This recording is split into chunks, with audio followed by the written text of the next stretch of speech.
Jung discovered that when empaths finally set boundaries after years of overgiving, it feels like losing everyone. But what's actually happening? They are finally choosing peace. If you've started saying no to toxic demands, and now family members call you selfish, friends have distanced themselves, and people who once depended on you act betrayed, you're not losing relationships, you're discovering which ones were based on your self-abandonment versus genuine connection. Jung identified 3 specific phases of this transformation and why the temporary loneliness is actually the pathway to healthier relationships than you've ever experienced, but only if you understand the difference between necessary boundaries and destructive isolation. The first phase explains why it feels like everyone is abandoning you when you're actually reclaiming yourself. In 1923, Jung treated a woman, we'll call her Elizabeth, who came to him in complete crisis. She'd spent 15 years as what we'd now call a highly sensitive empath, absorbing everyone's emotions, solving everyone's problems, available 24/7 for whoever needed her. Then her body collapsed. Chronic fatigue so severe she couldn't get out of bed, migraines that lasted days, panic attacks that came from nowhere. Her doctor found nothing physically wrong, so he sent her to Jung, and Jung immediately recognized what was happening. Elizabeth's psyche was staging a rebellion against years of self-abandonment disguised as compassion. He asked her a simple question. When was the last time you said no to someone? She couldn't remember, so Jung gave her an assignment. Say no to 1 request that week, just 1. Elizabeth chose her sister, who called every night to complain about her marriage for hours. Elizabeth said, "I love you, but I can't talk tonight. I need rest." Her sister's response, "You've changed. You used to care about me. What's wrong with you?" Within a week, Elizabeth's mother called to say the family was worried about her. Her friends stopped inviting her places. Her husband asked if she was having a breakdown. Elizabeth returned to Jung devastated. "I set 1 boundary, and I'm losing everyone." Jung told her something that changed her life. You're not losing everyone. You're discovering that most of your relationships were based on an unconscious agreement. You abandon yourself, they get their needs met. When you broke that agreement by choosing yourself, they experienced it as betrayal. You haven't changed into someone selfish. You've stopped being someone self-abandoning. And the people who benefited from your self-abandonment will experience this as loss. This is what I call the boundary crisis, the moment when healthy differentiation feels like total relationship collapse. Dr. Naomi Eisenberger's research at UCLA shows that social rejection activates the same brain regions as physical pain. When multiple people pull away simultaneously after you set boundaries, your brain experiences it as genuine threat to survival. But what feels like losing everyone is actually a sorting process, and understanding the 3 phases you're moving through determines whether you end up isolated or connected. If you've set your first boundaries and now feel like everyone is abandoning you, comment, "I'm discovering who was real," because what feels like losing everyone is actually revealing who can meet you whole versus who needed you fragmented. Everyone who successfully individuated, became their authentic self, went through 3 distinct phases when they began setting boundaries. Understanding which phase you're in prevents you from giving up too early or isolating unnecessarily. The moment you set your first real boundary, the exposure happens. You suddenly see which relationships were conditional. Within days of Elizabeth's first no, the pattern became clear. Her sister escalated, calling more frequently, showing up unannounced, recruiting family members to convince Elizabeth she was being difficult. Her mother used guilt. "After everything I've done for you, you can't even take a call." Her husband became passive-aggressive, sighing heavily, commenting about how she used to be more easygoing. This is the exposure. Boundary setting reveals the invisible contracts that governed your relationships. These contracts were never spoken, but they were absolutely binding. I will be endlessly available, and you will give me belonging. I will manage your emotions, and you will need me. I will never challenge you, and you will call it love. Dr. Harriet Lerner's research on relationship systems confirms this. In codependent systems, one person's differentiation triggers anxiety in everyone else because it threatens the equilibrium. Their reaction is not about you becoming worse. It's about them losing access to what you were providing, your endless availability, your emotional labor, your self-abandonment. They're not rejecting the real you. They're mourning the loss of the role you played. Because codependent systems resist change, therefore the healthier you become, the more uncomfortable others feel. If you maintain your boundaries through the exposure phase, you enter the testing, where people unconsciously try to reinstate the old contract. Florence Nightingale experienced this after returning from Crimea. She discovered her own strength and voice during the war, but when she returned to England, her family immediately tried to reinstate her role as dutiful daughter. Her mother became ill and required constant attention. Her sister developed mysterious ailments. Her father expressed disappointment that Florence was neglecting family duties. Nightingale's letters reveal the pattern. Every time I establish independence, my family creates crisis that demands I return to servitude. It is as though they cannot tolerate my separate existence. This is the testing. People who benefited from your boundarylessness will unconsciously create situations designed to pull you back. Elizabeth experienced all the common testing tactics. Escalation. Her sister moved from nightly calls to showing up at her door unannounced. If you won't talk on the phone, I'll just come over. Recruitment. Her mother organized a family intervention where everyone expressed concern about Elizabeth's changes. Crisis creation. Her husband scheduled important events during Elizabeth's designated alone time, then acted hurt when she maintained her boundary. Guilt manipulation. Remember when I helped you through your depression, and now you can't even answer my calls? Withdrawal threats. If you're going to be this way, maybe we shouldn't talk at all. The critical juncture. Can you maintain your boundary while remaining compassionate? Jung taught Elizabeth a crucial distinction. You can care about their feelings without making their feelings your responsibility. You can have empathy without rescuing them from consequences. But testing requires you to tolerate others' discomfort. Therefore, most people retreat back to self-abandonment rather than endure the pressure. This is where most people fail. The testing feels so unbearable, the guilt, the pressure, the fear of loss, that they abandon their boundaries to restore peace. But that peace is actually a return to self-abandonment. If you maintain boundaries through testing, you enter the sorting phase, where relationships either transform or end. Elizabeth's 3 closest relationships demonstrated all 3 patterns. Her husband, the transformer. For 3 months, he remained passive-aggressive, punishing her with silence and sighs. Then one night he broke down. Why am I so angry that you're taking care of yourself? That question led him to therapy, where he discovered his own abandonment wounds. He'd unconsciously needed Elizabeth depleted because it made him feel less guilty about his own emotional unavailability. When she became whole, he had to face his own emptiness. Their marriage transformed into genuine partnership, where both people maintained boundaries and authenticity.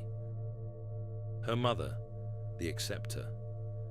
She never understood why Elizabeth changed. She'd comment at family dinners, "You used to be so easygoing, now you're so particular." But eventually she adapted. She learned that late-night calls wouldn't be answered, that visits required advanced planning, that Elizabeth would leave gatherings when she reached capacity. They maintained connection, just not enmeshment. The relationship lost intensity, but gained honesty. Her sister, the exeter. She couldn't tolerate Elizabeth's boundaries. Every no was experienced as rejection. She tried everything: guilt, rage, going silent for weeks, then returning with demands. After 6 months, she sent a final message. "You're not the sister I knew. I don't know who you are anymore." They haven't spoken in years. Elizabeth realized the relationship had always been one-directional. Her sister needed endless emotional support, but never reciprocated. The sorting isn't failure, it's clarity. You're not losing everyone. You're discovering who can meet you as a whole person versus who needed you fragmented. Research on highly sensitive people confirms this pattern. Those who set boundaries lose approximately half their relationships initially, but report significantly higher quality in remaining connections. One reciprocal friendship becomes more nourishing than 10 extractive ones. If you're in the sorting phase and some relationships are ending while others are deepening, comment, "The right ones are staying." This transformation from quantity to quality requires navigating one critical trap that destroys people even after successful sorting. Many people who successfully set boundaries make a fatal error. They confuse necessary differentiation with destructive isolation. Jung treated a man in 1928, call him Heinrich, who'd successfully set boundaries with his toxic family. His story reveals the trap. Heinrich came to Jung initially for the same reason as Elizabeth: exhaustion from overfunctioning in his family. His parents were alcoholics, his siblings constantly in crisis, and Heinrich had been the family fixer since childhood. Jung helped him establish boundaries. Heinrich stopped lending money. He stopped answering crisis calls. He moved to a different city. But then Heinrich took it too far.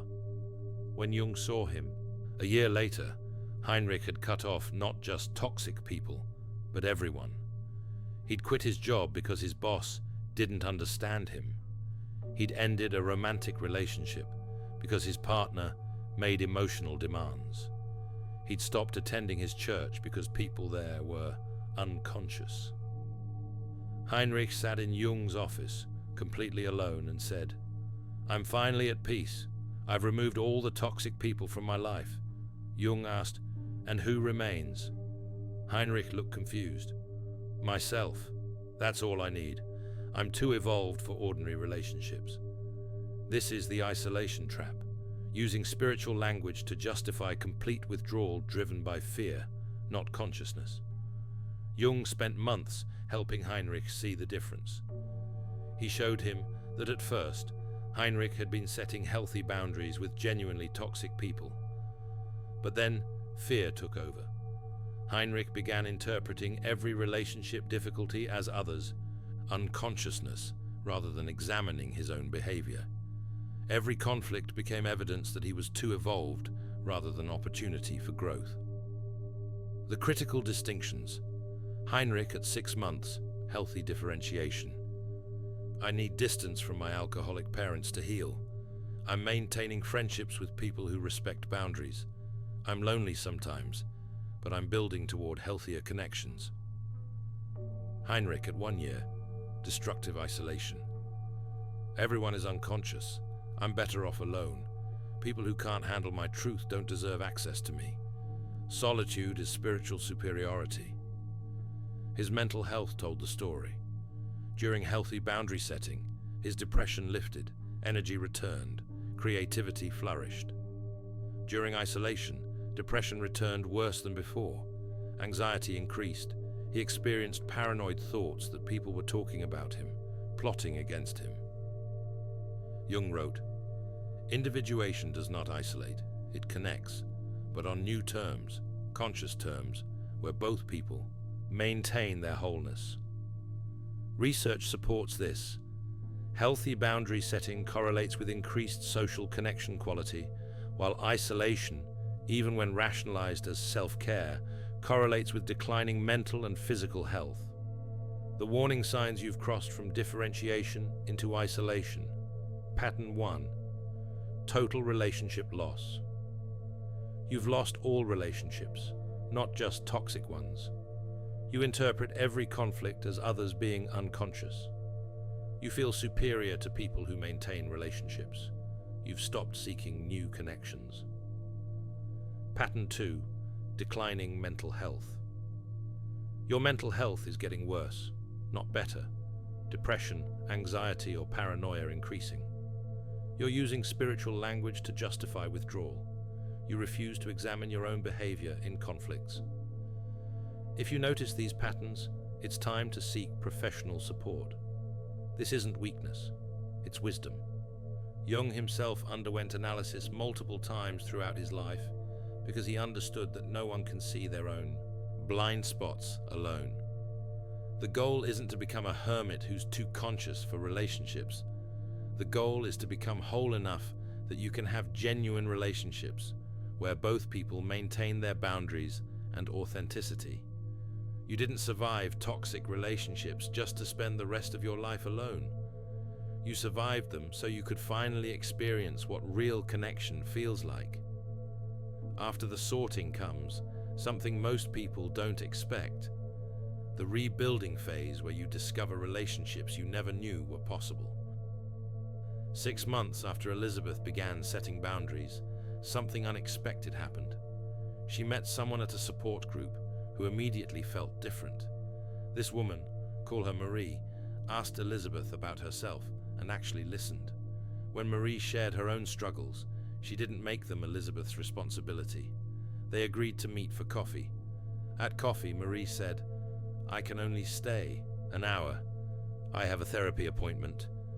Elizabeth felt relief, not rejection. An hour felt perfect. When Elizabeth talked about her boundary-setting journey, Marie didn't say, "You should forgive your sister." She said, "That sounds really hard. How are you taking care of yourself?" When Elizabeth offered to help Marie with a project, Marie said, "That's kind, but I've got it. Maybe we could work on our own projects together sometime." After they said goodbye, Elizabeth sat in her car, crying. Not from pain, from recognition. She told Jung, "I've never experienced this before. Friendship without exhaustion." Jung smiled. "This is what relationship looks like when both people are whole. You couldn't have attracted this before because you weren't available for it. You were too busy being consumed by those who needed you fragmented." What made Elizabeth and Marie's friendship different revealed the foundations of what I call reciprocal relationships. They both maintained wholeness. Marie had done her own therapy work. She didn't need Elizabeth to complete her or fix her. Neither used the relationship to avoid their own inner work. They enhanced each other's lives, but weren't essential to each other's basic functioning. They communicated clearly. Marie could say, "I can only stay an hour," without apology. Elizabeth could say, "I'm not up for plans this week," without guilt. Disappointment was okay. Neither expected the other to be endlessly available.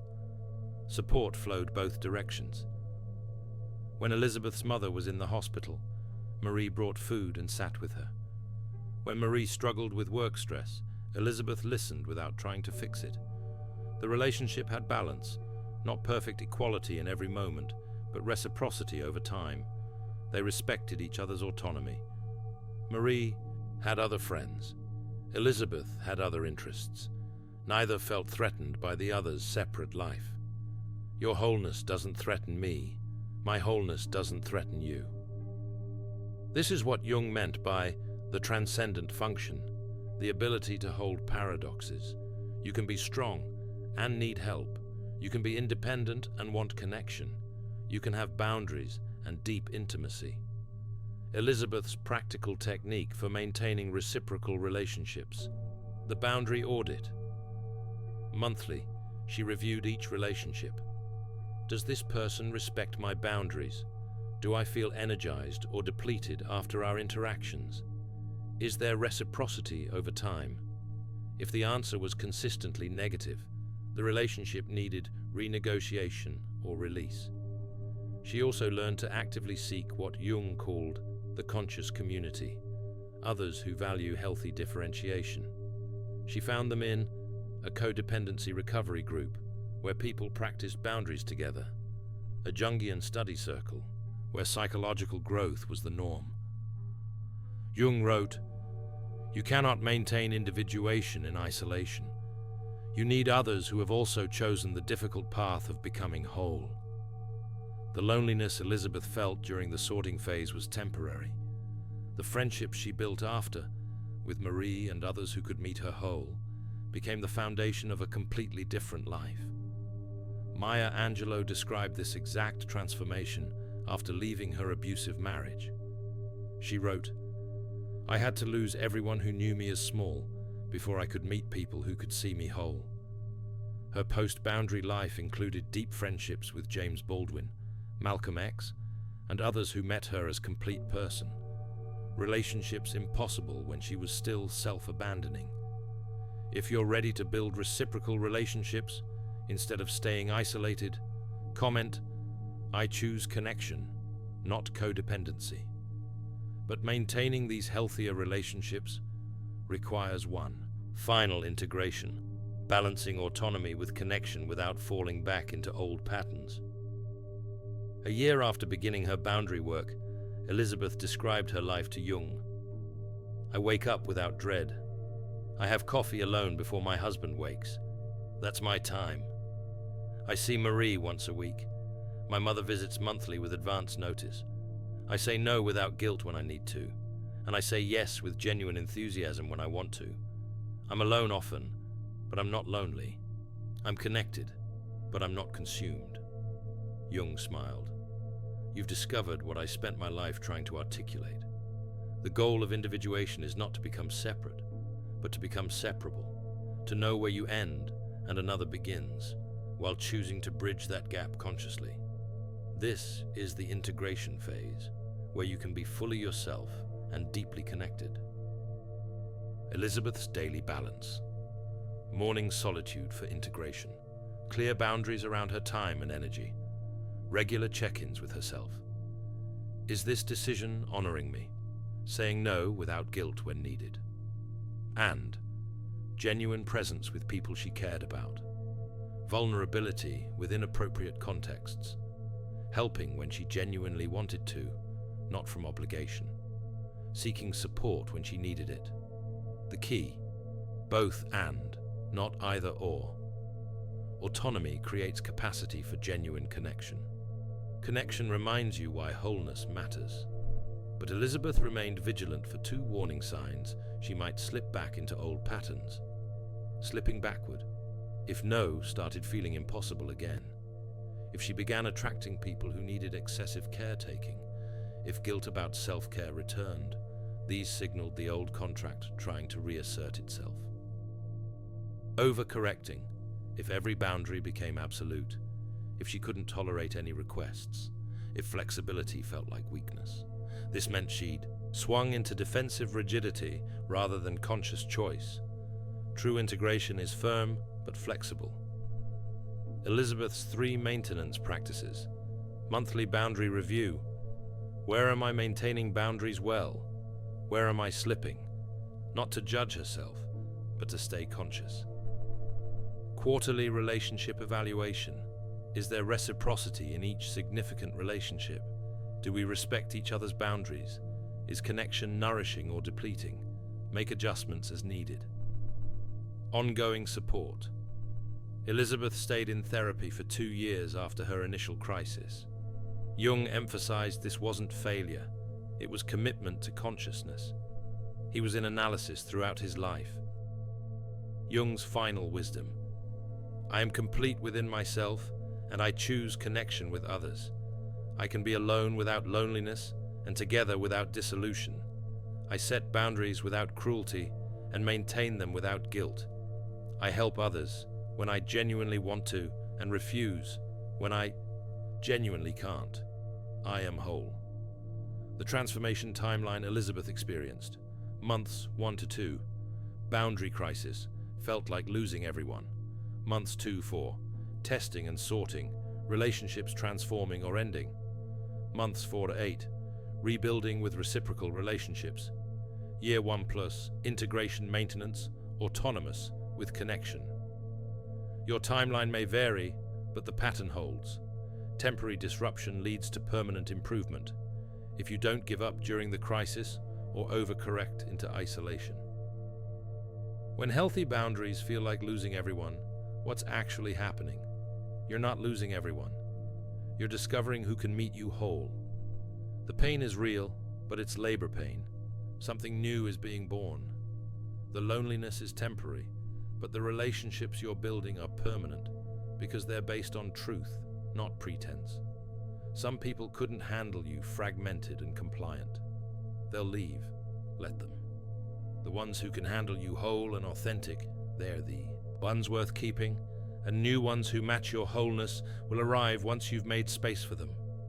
The privilege of a lifetime is to become who you truly are and to discover that the right people were waiting to meet you there all along. Your boundary setting isn't destroying your capacity for connection. It's revealing your capacity for real connection, the kind you've never experienced because you've never been whole enough to create it. The relationships you lost weren't serving your growth. The temporary loneliness is teaching you discernment. And the connections you're building now, they're the ones you'll look back on and realize made everything worth it. You didn't survive toxic relationships just to remain alone. You survived them to finally discover what love looks like when both people are whole. Thanks for watching. See you in the next dimension.